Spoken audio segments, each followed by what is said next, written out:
So I see this is the first question in week 13 WebAssign, chapter 11. And what I'm seeing is we've got this set of 100 questions, and they're trying to debunk this true thing of always pick C. That's if you don't know how to answer it. And so what they did is this person went out and looked at 100 questions and counted the number of times each answer A, B, C, or D occurred. And now we're going to run. And it certainly looks like, based on that collected data, that 32 times out of 100 questions, C was the correct answer. Is that different enough from just blind guessing to say that this person's claim is true?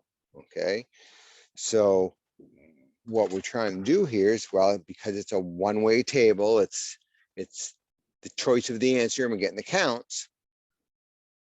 Basically, we got categorical variables in one row. That's one way to tell if it's a one-way table versus two rows. That would be a two-way table, and that's a different test. So what we've got going on here is let me come over here so I can take this with me maybe.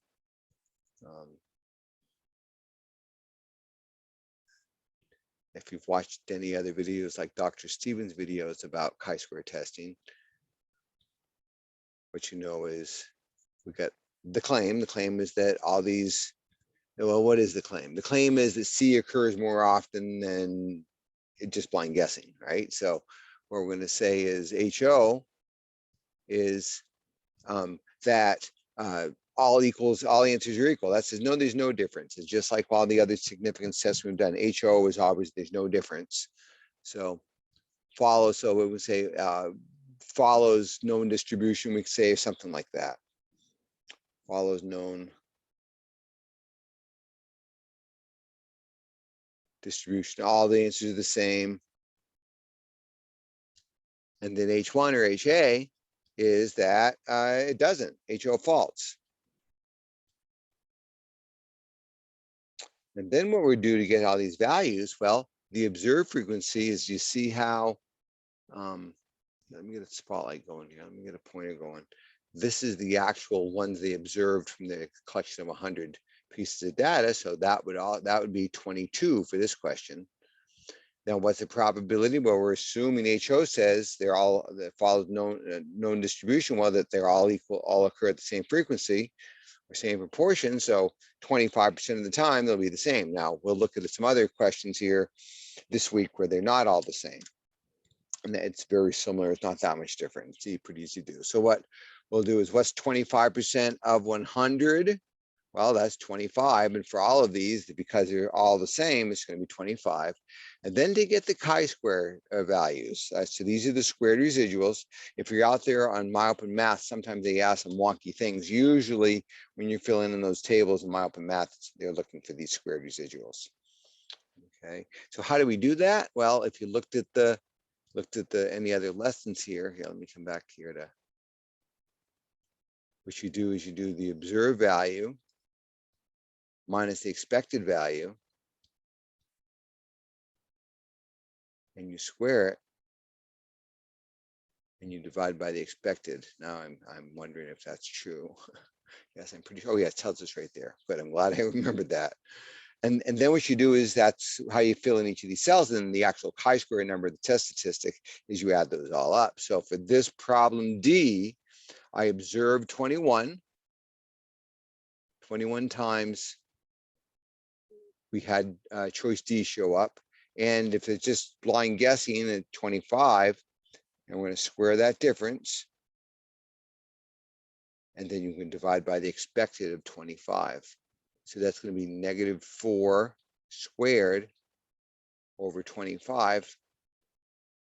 So -4 squared is 16, positive 16 divided by 25 is, what is that? 0.64. Yeah. 0.64. So I would write in 0.64 right here. Now let me fill this in. I'm going to see if I can get this right. 25.25. This is always risky. And what do we say? 22 is the observed. And so then my chi-square test statistic is just the sum of these numbers. And because I haven't had enough coffee yet this morning, I'm going to do this, use a calculator.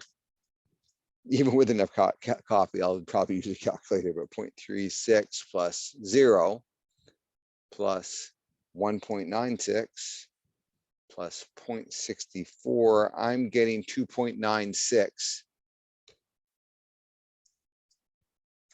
for my chi-square value.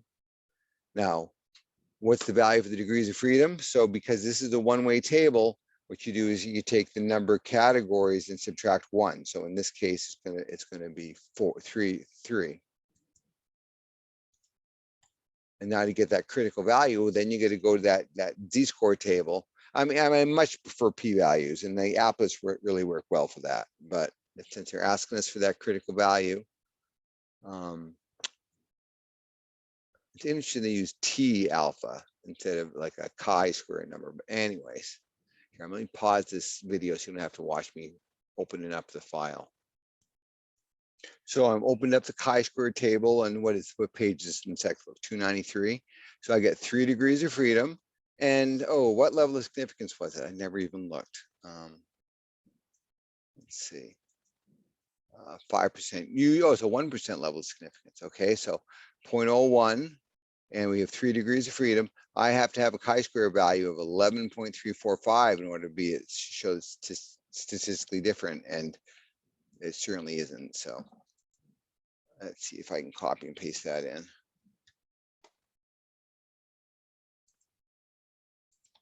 Oops, not that one. I'm good. Thank goodness I'm not showing grades. I didn't want to have to redo this video. Let's see. So that's my chi-test statistic. Now, I mean, that's the critical values. Now, my chi-square test statistic of 2.96 isn't out as far as the 11.354. So that's not statistically different, right? So we're going to fail to reject HO. And because our claim was H1 not evenly distributed, we're going to say, let's see, how do we word this according to Dr. Stevens? Here we go. There's not enough data to support the claim that correct answers for all multiple choice questions are not evenly distributed.